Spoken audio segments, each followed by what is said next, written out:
What's going on, wrestling family? Welcome back to the channel. So we're going to check out the top 20 worst wrestling themed songs. So I'm hoping this video is a lot more creative than the other ones I've seen in the past, because they've all seemed to be a compilation of Def Rebel theme songs, which is kind of messed up, but I kind of understand where they're coming from, because Def Rebel theme songs, to be fair, are not the greatest, all right? They feel repetitive, they feel bland, they feel dry, they don't feel like they're interesting, especially when you compare them to the GOAT, Jim Johnston, or even if you compare them to CFO Dollar Signs, the Def Rebel theme songs are not good.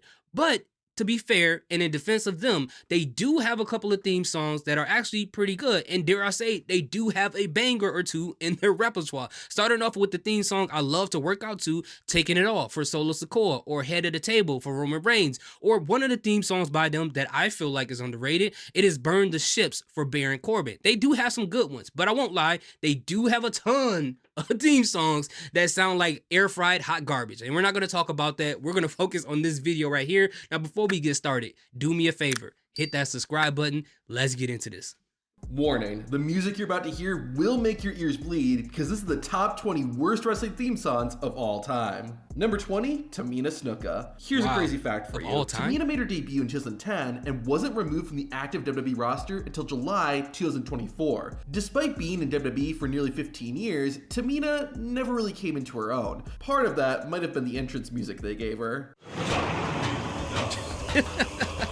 Yo, I forgot about this. It always sounded like they took a song off of the Mummy Returns soundtrack and just gave it to her.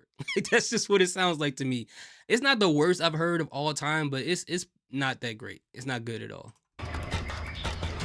Very, very basic.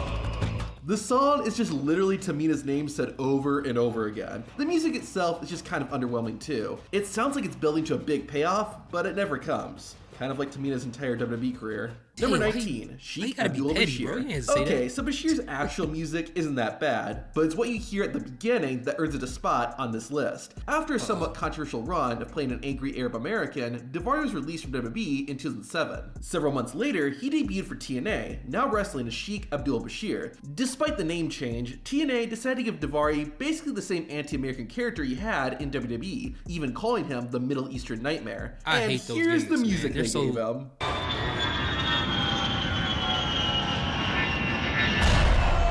Yes.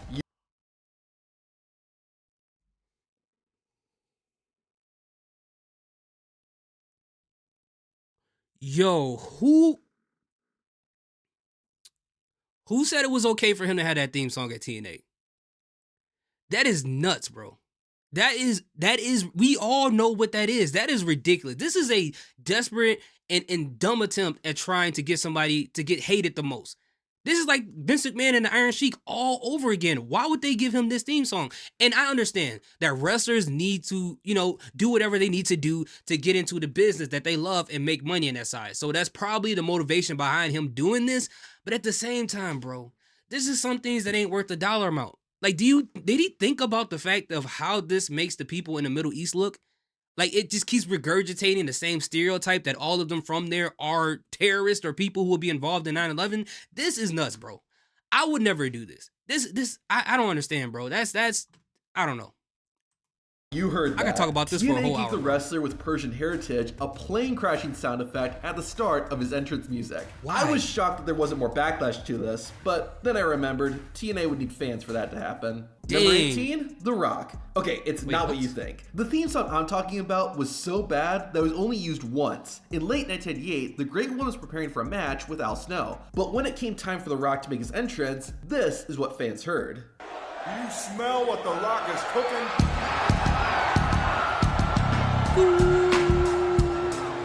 Did Def Drop it like it's hot? That's what I heard. That's what I heard. Rebel time travel and produce this track? It just sounds so generic. It's made even worse. Oh no, it sounds like you're actually, you know what? It sounds like Biggie Smalls Hypnotized. That's what it sounds like to me. You're expecting something much better. WWE immediately knew they messed up because once the match was over, they went back to The Rock's old theme song. Thank God. Smell what The Rock is The deal with the job squad. Bottom line is the biggest corporate asset. That was terrible.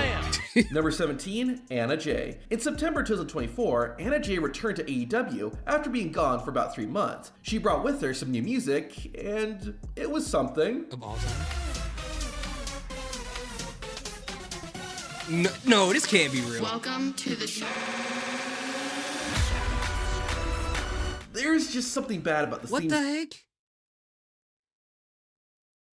AEW fans, please tell me this ain't true, okay? Because this sounds like, to me, hearing that theme song gave me a visual thought of a bunch of clowns Jersey fist pumping at Jersey Shore. Like, what is this, bro? Song. Maybe it's the stutter at the beginning or just the beat of the song. No, but the whole whatever song it is is, this is just not a good theme song to listen to. Number 16, Chaz. In 1989, the Headbangers had to be put on halt after Thrasher suffered a knee injury. Rather than keep his established character, the other half of the tag team, Mosh, decided to reinvent himself. This ultimately resulted in Mosh wrestling under his real name, Chaz, and he got some new music too.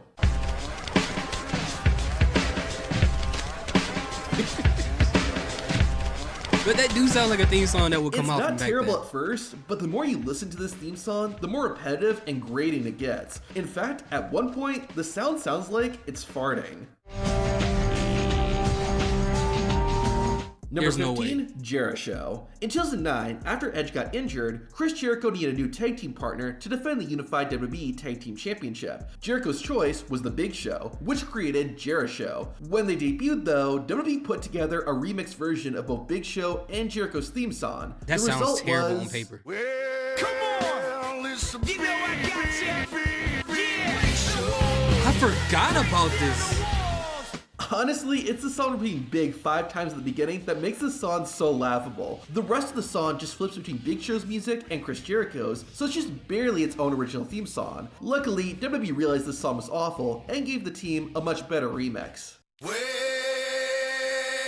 break the walls down! It's the Big Show! Yeah, that sounds way better. I remember there was a time where WWE was doing that a lot with like randomly put together tag teams. They would kind of do half of one song, half of the other. You know, a lot more often than usual, and a lot of the times the mashups wasn't that great. Number 14, Shawn Michaels. After spending several years as a tag team with Marty Jannetty, Shawn Michaels decided to go solo and became the Heartbreak Kid, in quite literal fashion. No! Oh my God! Classic moment. However, before he'd get his iconic theme song, HBK was saddled with something different. You bet. And his opponent, please. From San Antonio, Texas. Honestly, this song is perfect for a fancy dinner, but for one of the most energetic and flashiest wrestlers of the time, not a chance. Number 13, Bertha Faye. You may not have heard of this female wrestler, but when you hear her entrance music, you'll be glad you didn't. Bertha Faye made her WWE debut in 1995 and only had 5 televised matches. I'm not saying her theme song is what made her career so short, but it certainly didn't help. Oh, my sweet Bertha Faye. What words could I ever possibly say? It doesn't sound like a wrestling theme song at all. The lyrics seem more appropriate for a love letter than a wrestler, and the music itself just doesn't have much energy to it. Also, what kind of name is Bertha Faye? Number 12, Shawn Stasiak. Shawn Stasiak had really bad luck when it came to theme songs. His WCW music was unique.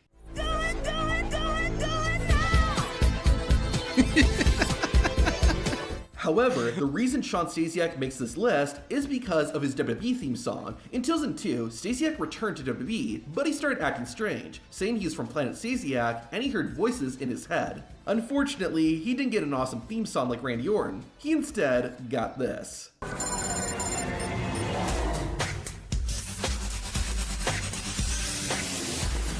What? That sounds like those commercials from back in the 90s, like you wouldn't steal a car. Stealing videos is illegal online. Like that is, but you know, the crazy thing, it sounds like it's from that time period. So it's like, if you listen to it nowadays, it sounds terrible, but back then, I don't know. You guys let me know.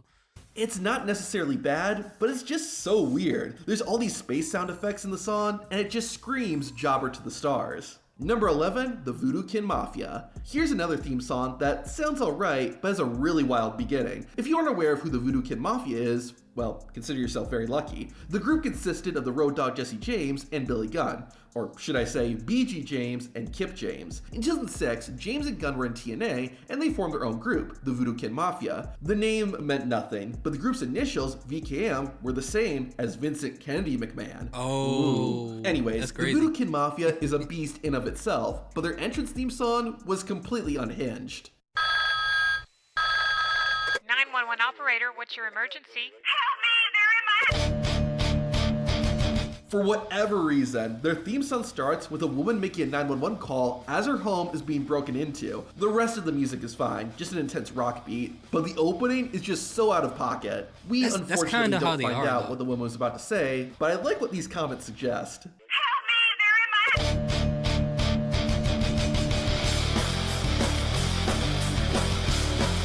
Number 10, X Factor. In 2001, one of the oddest paired wrestling factions was formed. In February of that year, Just Incredible made his WWE debut, saving X-Pac. The two were soon joined by Albert and started calling themselves X Factor. The group disbanded the same year as formed, but the one thing everyone remembers to this day is their bizarre theme song. Yo, you dealing with the X Factor. I got everything I ever wanted, and I'll never give that back. The song starts by shouting out the group's name and then randomly picks up in the middle of an Uncle Kracker song. The song isn't bad, but one, it doesn't fit as a wrestling entrance theme, and two, it has nothing to do with X Factor. It's just bizarre that out of all the licensed music WWE could have used, they chose this. Number 9, American. I mean, I don't agree with the idea that there are some theme songs that don't sound like it fits with the wrestler, because Macho Man Randy Savage. Like, you got theme songs that really don't sound like they fit a wrestler, but when you hear it, you know exactly what it is. Or like,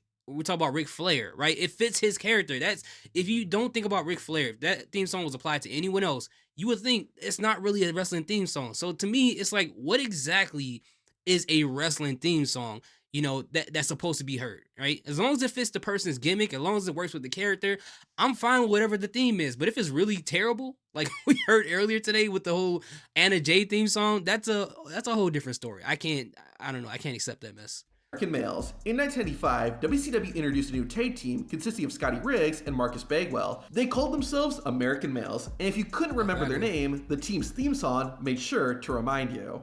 American males, American males, American males, American males.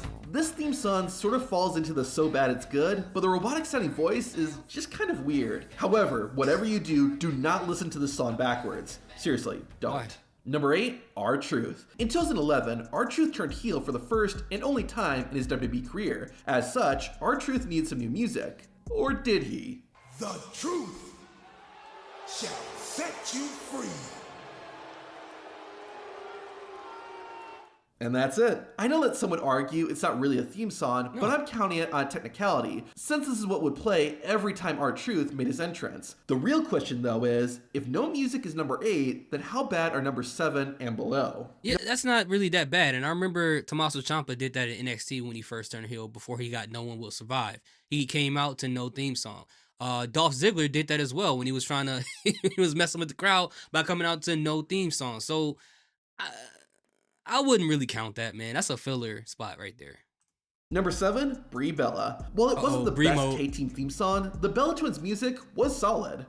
You can look, but you can't touch. It was distinct and memorable. However, when the twins broke up in 2014, someone's gonna need a new tune. Nikki Bella got to keep the Bella Twins theme song, so WWE had to create a new song for Brie. This was the result.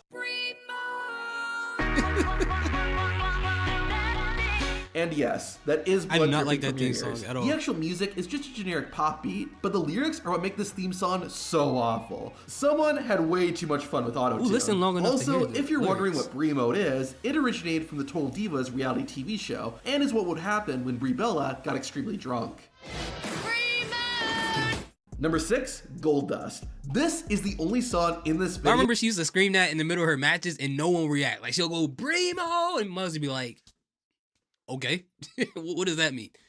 That actually makes me mad, and I considered putting it at number 1. In late 1997, Goldust, being the trendy and controversial wrestler he was, debuted a new gimmick. He started calling himself the artist formerly known as Goldust, a reference to the musician Prince. As such, Goldust also got new entrance music, and once you hear it, you'll understand why it's so infuriating.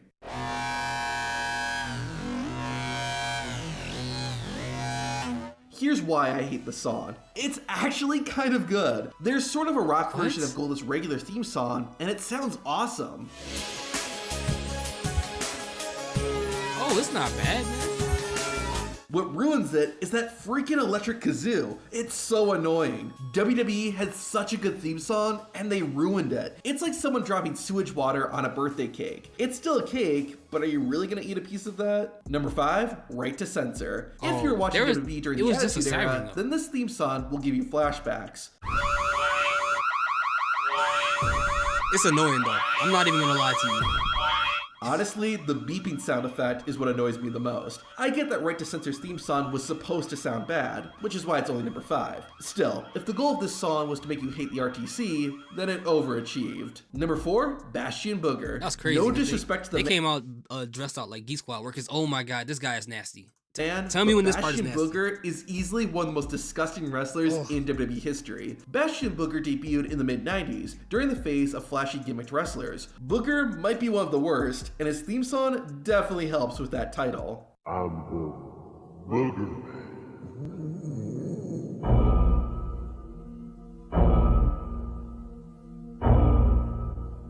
I have to tell you, this song has all the energy of someone who just rolled out of bed. Actually, here's a little fun fact. Bastion Booger was supposed to have a full song, but the singer passed out after saying the first line. I'm the Booger Man. Number 3, Isaac Sounds Yankem. like a horror theme Before song. he was the devil's favorite demon, Kane's first WWE character was Isaac Yankem. He was Jerry Lawler's personal dentist, who, ironically, had really bad teeth. I'm not sure what was worse though, Yankem's teeth or his theme song.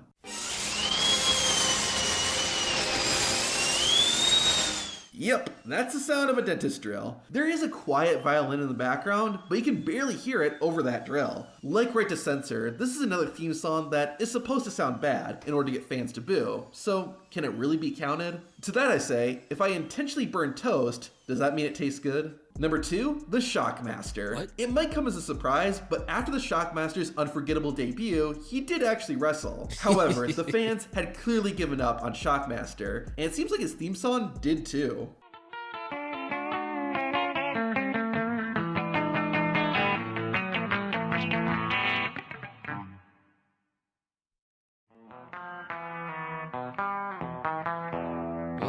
You know what it We sounds did like not when we were like, okay, and you shouldn't be doing this. When we were younger, we used to like mess with Fruity Loops to make beats. We used to take some of the drum loops and sometimes people, to make sure people wouldn't steal them, they'll put like their tag in the middle of it. So we would chop out the tag and then try to loop the parts that we could save. That's what this sounds like. It either sounds like they muted a tag or they chopped some part out of it. Edit that. That's actually how Shockmaster's theme song was played. It sounds like someone just messing around on their parents' guitar. Even the commentators shat on it. I've always wanted to ask, is that you playing the guitar, Jess, on his music? I was just gonna say, that's the sorriest entrance music I've ever heard. When even the commentary team is saying how bad your music is, you know you have a problem. But what could possibly be worse than this? Well, and the number 1 worst theme song in wrestling belongs to TL Hopper. One thing you need to know is that WWE's former chairman, Vince McMahon, loves toilet humor. So, during the gimmick-heavy era of the mid-90s, it wasn't a surprise that eventually fans witnessed a wrestling plumber named TL Hopper. And what you think his theme song sounded like is what it actually sounded like.